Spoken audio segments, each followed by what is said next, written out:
Ladies and gentlemen, back from the Combine himself, Sports Illustrated's Albert Breer. Good to see you, Albert. How are you? I want to apologize. I have like this fancy camera that I just, of course you do. For one reason or another, it does things on me that are strange sometimes that I'm not qualified to fix. So you nailed it. You're good. Good to see you, buddy. So we're using my MacBook camera now, which is a little bit less of a professional setup. Did you see the article on Maxx Crosby from your Combine seatmate? You and Silver were sitting together when I saw you one of those 2 times going to work. Did you see his article in The Athletic on Maxx Crosby today, Albert? Yeah, I did. Yep. Yeah. Put it all together. What's the reporting on Maxx Crosby as we sit here right now, Albert? Sure. I mean, I think I would start here, Rich. Like, to understand this, you've got to go all the way back to the very beginning, and that was him injuring his knee back in October. At that point, the team knew that he was going to eventually have to have surgery.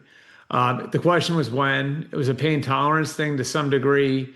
So he was under enough pain in December that they decided to go back in and have scans a couple days before Christmas. At that point, after the scans came back, they made the decision they were going to shut him down. He didn't like that. He went and sought a couple of outside opinions on the knee, and those doctors outside the organization told him wasn't perfect, but like he'd be okay to play out the last couple of weeks of the season. And it was communicated to him that wasn't going to happen. The communication issue there, I think as much as anything else, was more of a Tom Brady, Alex Guerrero thing. So that's where the disconnects come with Crosby. I think at this point he's fine with the general manager, with John Spytek.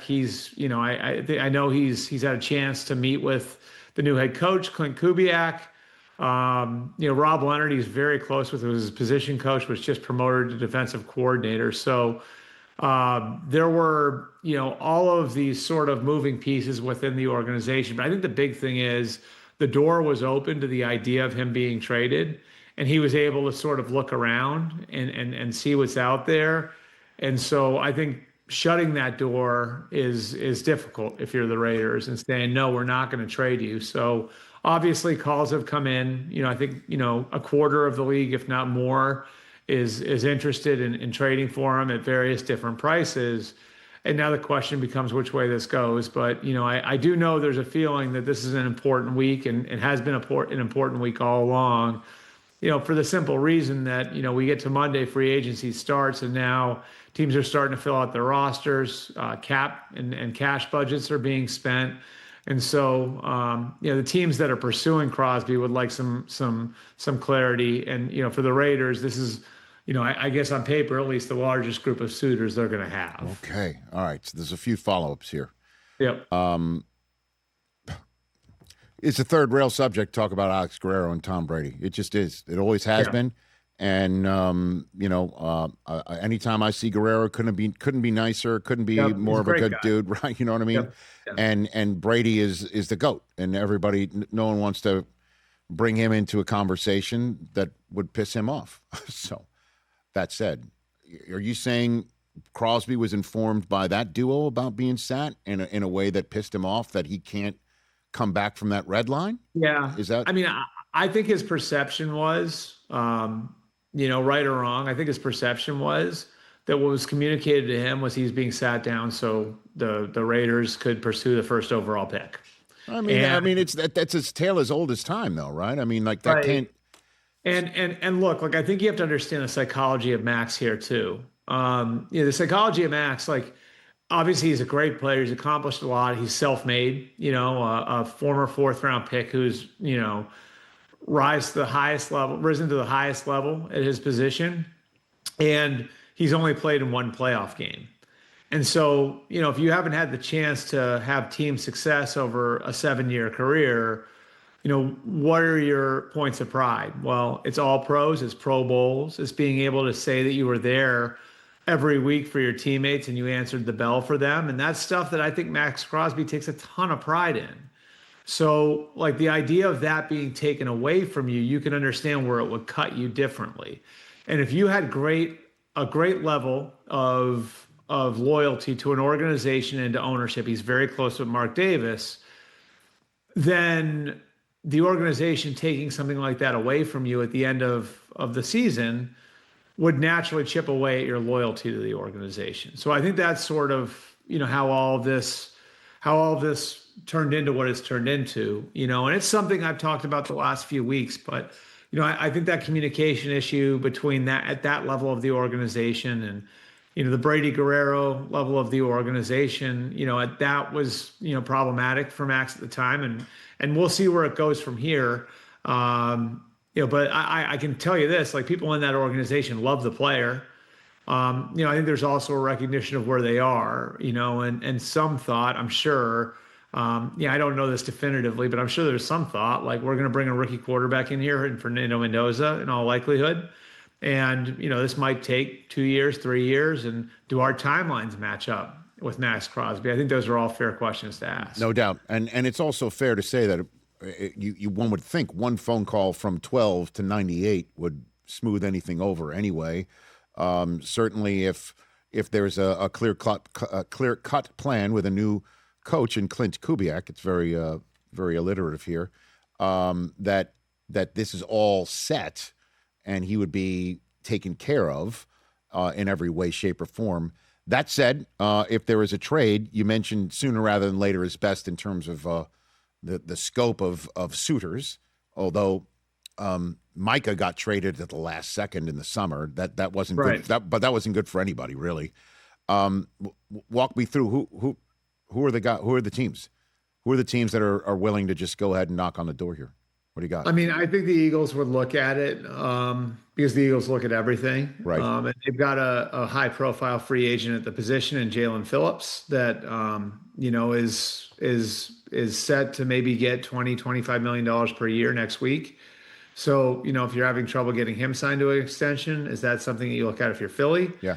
The Bears have been looking for edge help for a long time. And somebody to put opposite Montez Sweat. That would be another one to consider. The Patriots, I know, Crosby has a stated affinity for Mike Vrabel.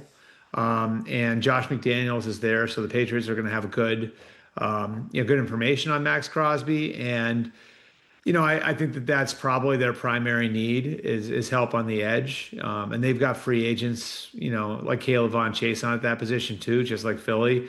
They'd be another one to consider. I think Tampa's hat is in the ring now. We'll see where that one goes, but Tampa would be another one. So there's a large group of suitors. There's a healthy market here, which would seem to indicate that, like, you'd be able to get a pretty good return if you can get those teams in competition with one another if you're the Raiders. Okay, let's move on then, Albert.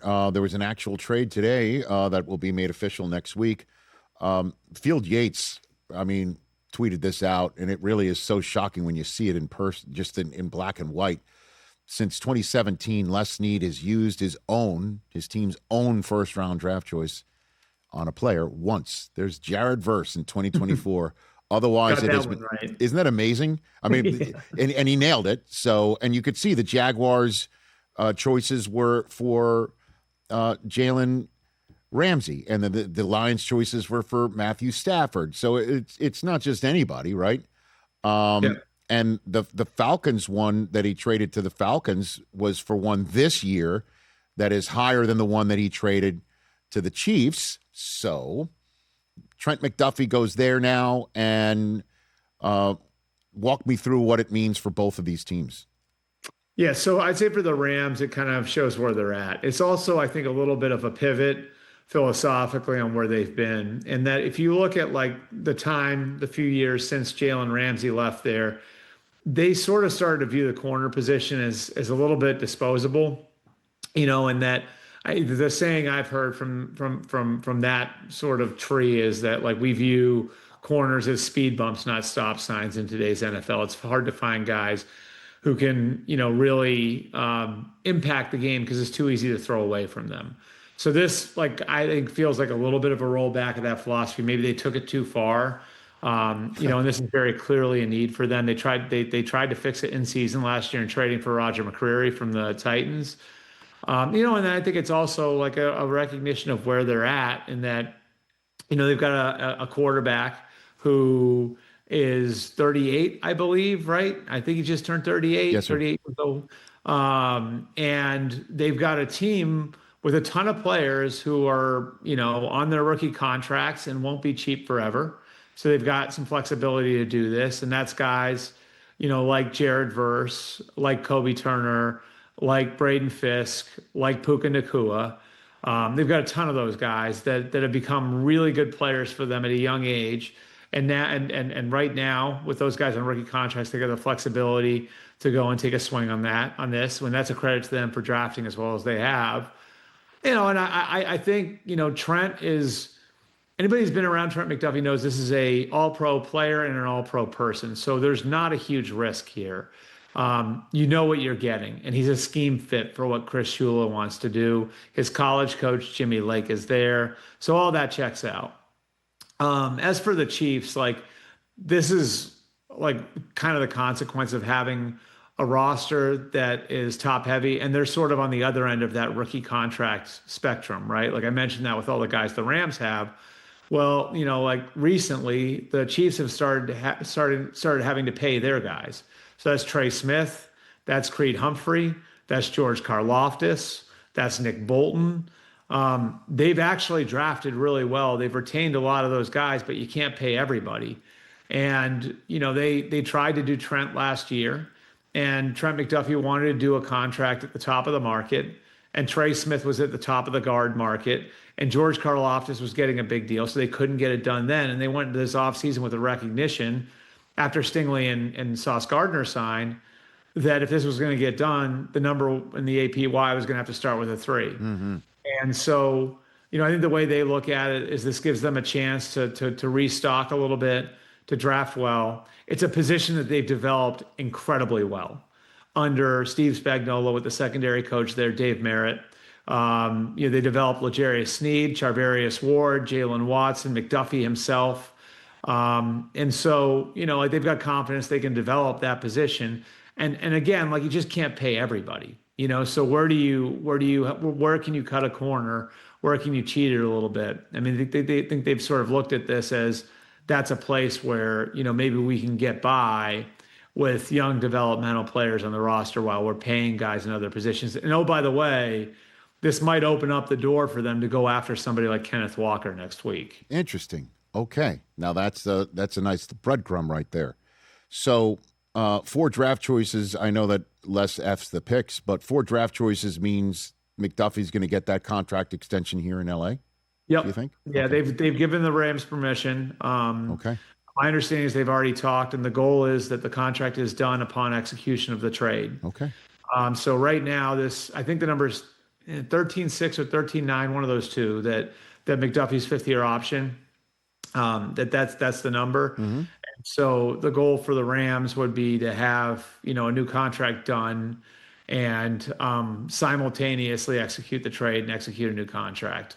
I don't know if anything's guaranteed at this point, but, I think if you're making this trade, you've been apprised of what the contract negotiation has been and where Trent McDuffie's camp has been on this, which is, I'm a first-team All-Pro corner. I should be paid at the top of the market, which obviously justifiable.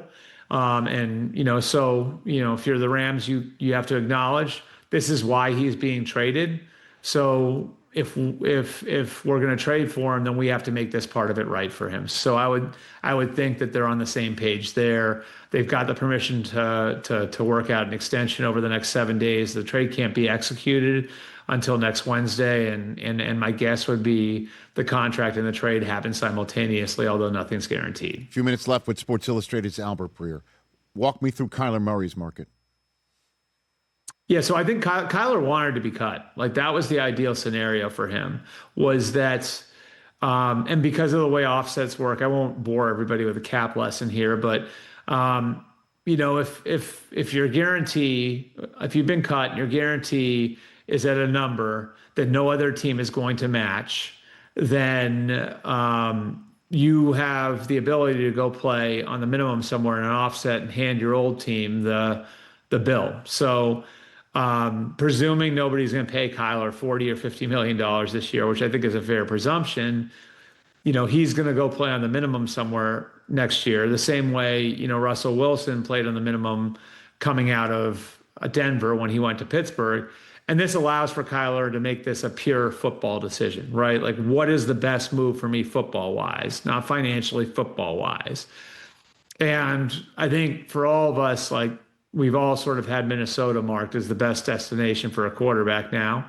And so he'd have the ability to go in and maybe go into a competition with J.J. McCarthy to be the quarterback there, and get the chance to do what Sam Darnold did, a couple of years ago in Minnesota. So I'd have Minnesota at the top of the list.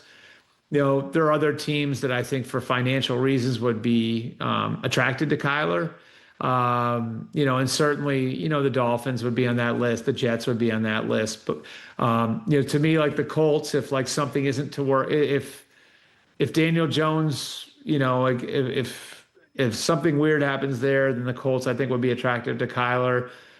Would he go there as an insurance policy against Daniel Jones's Achilles? I don't know, but that would be another one to kind of look at. But that would be, I think, where the market would be for him. What's the transition tag decision time frame for Jones? Does it match up because Kyler's not going to want to sit around and wait for anything like that, right? So, like that's a ticking clock there. That's one follow-up question. And then, if you wouldn't mind fashioning into your answer there, does that mean a quarterback competition in Minnesota?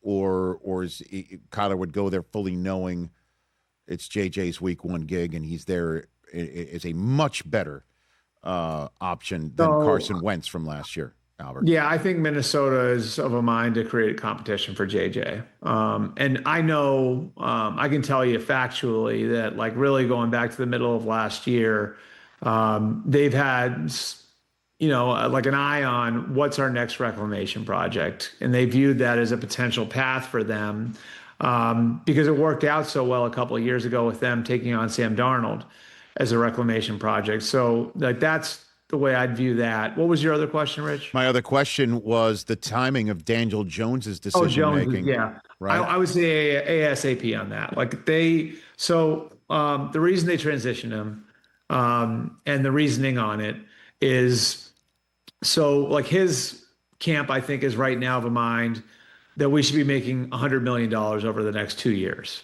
And that sounds like a lot, but that's based on, and that ask is based on where the franchise tag is, right? And so the franchise tag, you put two tags together, it comes out to roughly 96 over 2, which is close to 100, so round up. And he's looking for about $50 million per year. The transition tag takes that leverage point away from the player side, right? So you're not working off of that number, off of the number above 43 anymore. You're working off of a number that's above 37. And it also gives Daniel Jones a chance to go out and look on the market if he wants to.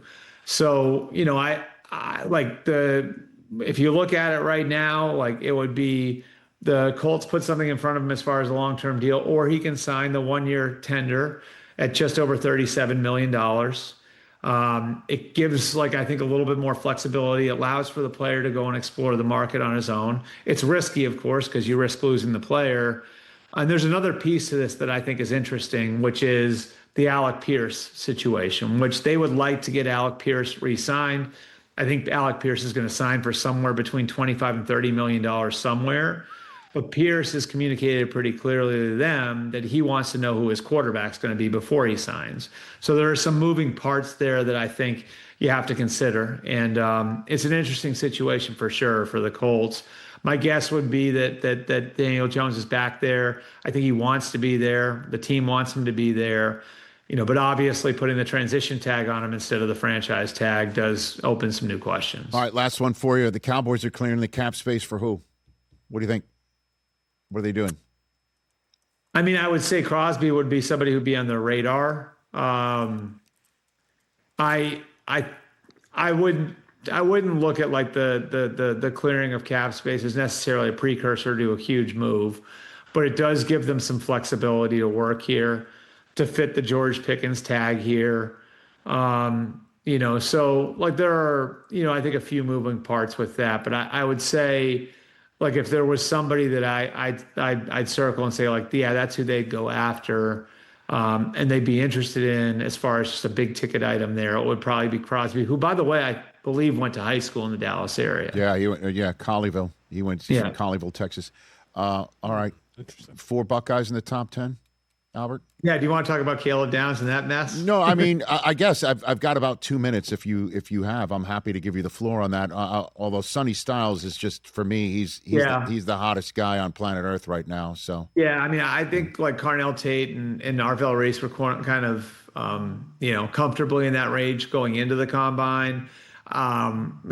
Caleb Downs too. Sonny Styles knocked his meetings out of the park. The only question with him is how you value the position. Right. Because there are some teams that just don't value off-ball linebackers that high, regardless of how they test or any of that. But his meetings went great. He is an A+ kid. I don't know if you had the chance to sit down with him, but yep. All the way around, like a really great kid, and is going to meet well. And, I think the experience in the Matt Patricia defense helps him too. Caleb is interesting because I saw out there what you saw out there, and in our text group there with the financial advisor to the Stars, Don. We went over this. I would say I try to check everything, and I would caution people to looking at anything that has fake at the beginning of the handle and taking it seriously. I checked ahead of this appearance, because you and I had communicated a little bit on this. I checked with 5 different teams last night on Caleb Downs medicals. I got 3, we're not worried about it at all. I got 1 like minor tendonitis in his knee. I got 1 wear and tear in his knee. So I don't think it's a massive concern for people that are drafting up there in the top 10. I think if he were to fall, it would have more to do with what I just mentioned with Sonny Styles, which is the positional value argument, but not because of anything that's wrong with him medically. Downs may have been the best player on that team at the end of the day. That's how talented he is. I mean, the most impressive thing about him is like when you watch him play and he hits somebody, they stop. I've said that a few times. I mean, you do not get extra yards against him. And he's another one. He's like a son of an NFL player, just like Sonny Styles, and just A+ person who started for Nick Saban as a true freshman at Alabama. I think he's another one who I think will have a good long career, and how highly you value him in the draft, probably relates directly to how you see the safety position. Albert, you're the man. Thanks for the time. I'll sorry for the camera issues. I know my Zoom settings, somebody's going to have to help me, because what was distracting me is my camera was moving with my head there too. We're on it. I got a lot of things to work out there. I need we'll be you got an IT people, have them IT person, have them give me a call. At Albert Breer, everybody. Check it out. Thanks, Albert Breer, on this program right here from Sports Illustrated. Hey, you made it all the way to the end. Thanks for that. Check us out every single day streaming live on Disney Plus and the ESPN app, 12 to 3 Eastern.